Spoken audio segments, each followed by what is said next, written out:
কচুর শাকটা কালকে রাত্রেই সেদ্ধ করে রেখে দিয়েছি জল ঝরানোর জন্য। এবার আমি গ্যাসে কড়াই বসালাম, এখন তেল দেব। গরম হয়ে গেছে, এবার এর মধ্যে আমি কিছু শুকনো লঙ্কা আর তেজপাতা আর পাঁচফোড়ন দিচ্ছি। আমার এই কচু শাকটা আমি যেভাবে রান্না করি সেইভাবে তোমাদের দেখাচ্ছি। হয়ে গেছে, এবার আমি এগুলোকে এই যে মশলাগুলো দিয়েছি সেগুলো এখন তুলে ঠিক আছে মিক্সিতে এখন একটুখানি গুঁড়ো করে রাখবো।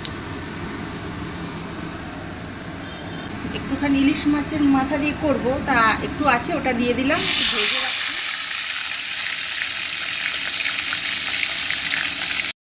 শাকের জন্য যে মশলাগুলো মানে বানাচ্ছি সেটা হচ্ছে পাঁচফোড়নটা যে করেছি সম্বাদ দিয়েছি সেটা, আদা দিলাম আর কয়েকটা কাঁচা লঙ্কা দিলাম।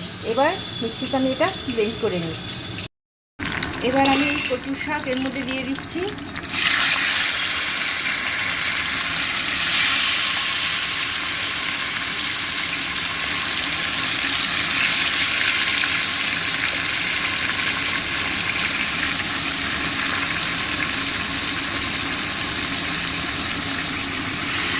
যেহেতু কচুর শাক একটু ঝাল না হলে ভালো লাগবে না, তাই একটু ঝাল ঝাল করছি।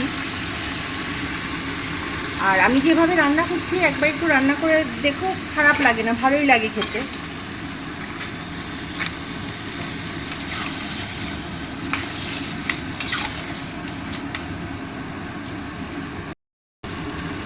এরপর এর মধ্যে নুন দিচ্ছি পরিমাণ মতো,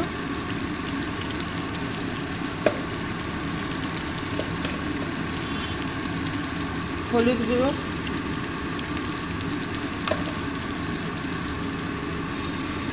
ধনে গুঁড়ো,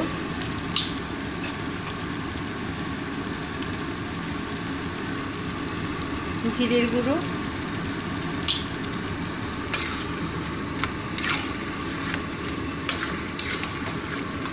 একবারে সব মশলাগুলো দিয়ে দিচ্ছি। আর এই যে মশলাটা করে রেখেছি, আদা বাটা, কাঁচা লঙ্কা আর ওই পাঁচফোড়ন যে বেটেছি সেটা।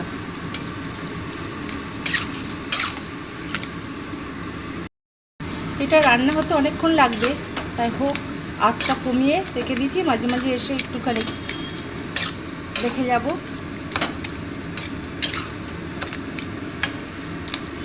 কচুর শাক খেতে তো আমার খুবই ভালো লাগে।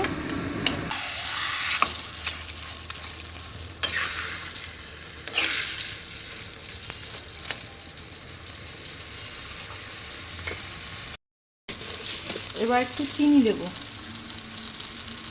একটু মিষ্টি না দিলে ভালো লাগবে না কচু শাকটা।